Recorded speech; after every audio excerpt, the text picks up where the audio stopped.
Chapter number 2 class 7 हमारी पृथ्वी के अंदर। पृथ्वी का आंतरिक भाग एक प्याज की तरह पृथ्वी भी एक के ऊपर एक संकेंद्रित परतों में बनी हुई है। पृथ्वी की सतह की इस सबसे ऊपरी परत को परपट्टी कहते हैं। सबसे पतली परत होती है। यह महाद्वीपीय सतही में 35 किलोमीटर एवं समुद्री सतह में केवल 5 किलोमीटर तक है। महाद्वीपीय सतह मुख्य रूप से सिलिका एवं एल्यूमीनियम जैसे खनिजों से बनी है, इसीलिए इसे सिलिका तथा एल्यूमीनियम कहा जाता है। महासागर की परपट्टी मुख्यतः सिलिका एवं मैग्नीशियम की बनी होती है, इसीलिए इसे सिलिका तथा मैग्नीशियम कहा जाता है। परपट्टी के ठीक नीचे मेंटल होता है जो 2900 किलोमीटर की गहराई तक फैला होता है। इसकी सबसे आंतरिक परत को क्रोड कहते हैं।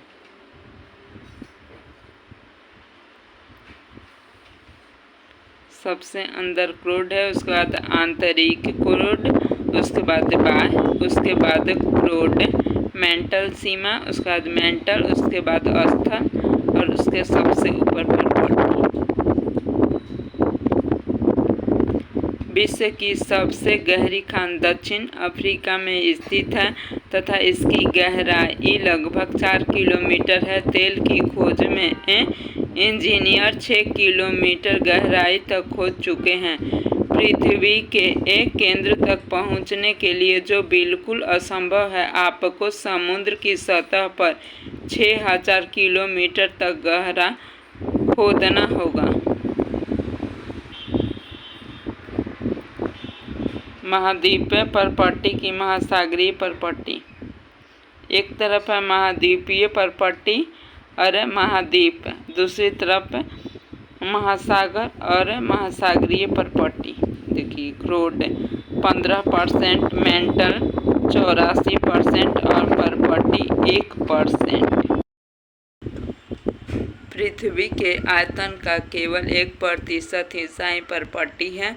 84% मेंटल और 15% क्रोड है। पृथ्वी की त्रिज्या 6371 किलोमीटर है। इग्नेयस लैटिन शब्द इग्निस जिसका अर्थ होता है अग्नि, सेडिमेंट्री लैटिन शब्द सेडिमेंट जिसका अर्थ होता है स्थिर, मेटामॉर्फिक ग्रीक शब्द मेटामॉर्फिक जिसका अर्थ होता है रूप परिवर्तन। जीवाश्म सेलों की परतों में दबे मृत पौधे एवं जंतुओं के अवशेष को जीवाश्म कहते हैं। कायांतरित सेलों में परिवर्तित औषधि सेल।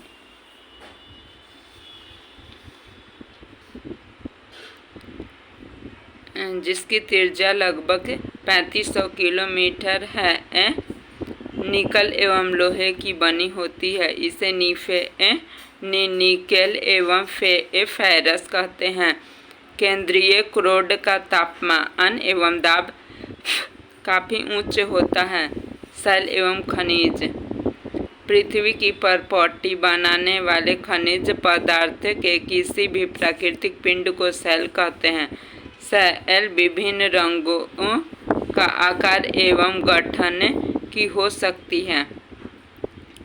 सेल मुख्यतः 3 प्रकार के होते हैं: आग्नेय, औषधीय एवं कायांतरित। आग्नेय इग्नेयस सेल, औषधि सेडिमेंट्री, कायांतरित मेटामॉर्फिक सेल। द्रवित मैग्मा ठंडा होकर ठोस हो जाता है। इस प्रकार बने सेलों को आग्नेय सेल कहते हैं। इन्हें प्राथमिक सेल भी कहते हैं। आग्नेय सेल 2 प्रकार के होते हैं: आंतरिक एवं बाहरी सेल। आग की तरह लाल द्रवित मैग्मा ही लावा है जो पृथ्वी के आंतरिक भाग से निकलकर सतह पर आता है। यह तेजी से ठंडा होकर ठोस हो जाता है। ठंडा हो जाता है, इसे बहिर्वेदीय आग्नेय शैल कहते हैं। बेसाल्ट दक्कन, इसकी संरचना बहुत महीन होती है। बेसाल्ट दक्कन पठार बेसाल्ट शैलों से बना होता है। द्रवित मैग्मा कभी भू-प्रपट्टी के अंदर गहराई में ही ठंडा हो जाता है, इसे अंतर्वेदी आग्नेय शैल कहते हैं। बड़े दानों का रूप ले लेता है।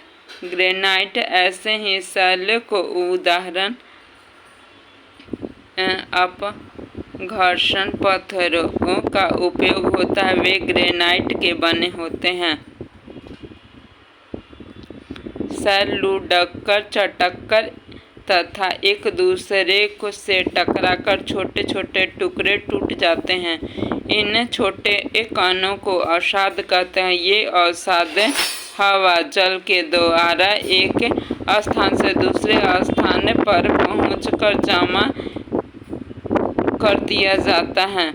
अवसाद दबकर एवं कठोर होकर शैल की परत बनाते हैं। ये शैलों को अवसादी शैल कहते हैं। पत्थर रेत के दोनों दानों से बनता है।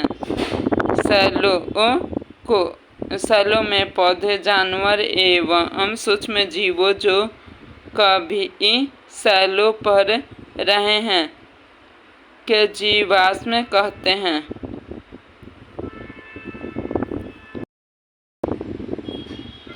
आग्नेय एवं अवसादी शैल उच्च ताप एवं दाब के कारण कायांतरित शैलों में परिवर्तित हो जाता है। उदाहरण चिकनी मिट्टी स्लेट में एवं चूना पत्थर संगमरमर में परिवर्तित हो जाता है। कठोर शैल का उपयोग सड़क एवं घर इमारत बनाने के लिए किया जाता है। आप पत्थर का उपयोग कई खेलों में करते होंगे। देखिए, लाल किला लाल बलुआ पत्थर से बना है। ताजमहल सफ़ेद संगमरमर से बना है। एक शैल से दूसरे शैल में परिवर्तन होने की इस प्रक्रिया को शैल चक्र कहते हैं। द्रवित मैग्मा ठंडा होकर ठोस आग्नेय एवं शैल बन जाता है। ये आग्नेय शैल छोटे छोटे टुकड़ों में टूटकर एक दूसरे स्थान पर स्थानांतरित होकर अवसादी शैलों का निर्माण करते हैं। ताप एवं दाब के कारण ये आग्नेय शैल अवसादी शैल कायांतरित शैल में बदल जाते हैं। अत्यधिक ताप एवं दाब के कारण कायांतरित शैल पुनः पिघलकर द्रवित मैग्मा बन जाती है। यह द्रवित मैग्मा पुनः ठंडा होकर ठोस आग्नेय शैल में परिवर्तित हो जाता है। खनिज प्राकृतिक रूप में पाए जाने वाले पदार्थ हैं, जिनका निश्चय भौतिक गुण धर्म एवं निश्चित रासायनिक मिश्रण होता है। खनिज मानव जाति के लिए बहुत महत्वपूर्ण है। कुछ का उपयोग ईंधन की तरह होता है। कोयला, प्राकृतिक गैस एवं पेट्रोलियम। इसका उपयोग उद्योग, औषधि एवं उर्वरक में होता है, जैसे लोहा, एल्युमिनियम और सोना, यूरेनियम।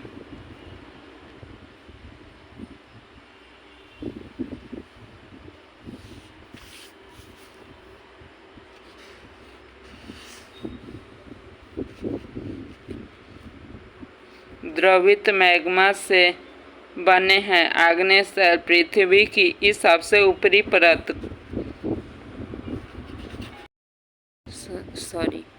द्रवित मैग्मा से बना है आग्नेय शैल पृथ्वी की सबसे भीतरी परत क्रूड है। सोना, पेट्रोलियम एवं कोयला के उदाहरण खनिज शैल जिसमें जीवाश्म होता है। अवसादी पृथ्वी की सबसे पतली परत परपट्टी। Match the flowing. क्रूड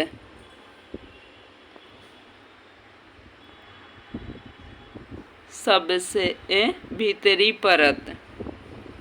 खनिज सिलिका एवं एल्युमिनियम से बनता है। शैल इसका एक निश्चित रासायनिक मिश्रण होता है। चिकनी मिट्टी स्लेट में बदलता है। अब अगले चैप्टर को अगले वीडियो में देखेंगे। सभी लोगों से अनुरोध है कि कृपया करके हमारे चैनल को सब्सक्राइब करें ताकि आप लोगों को NCERT 6 to 8 जो CTET का एग्ज़ाम है उसके लिए आप लोगों को रोज़ की वीडियो मिल सके। Thank you.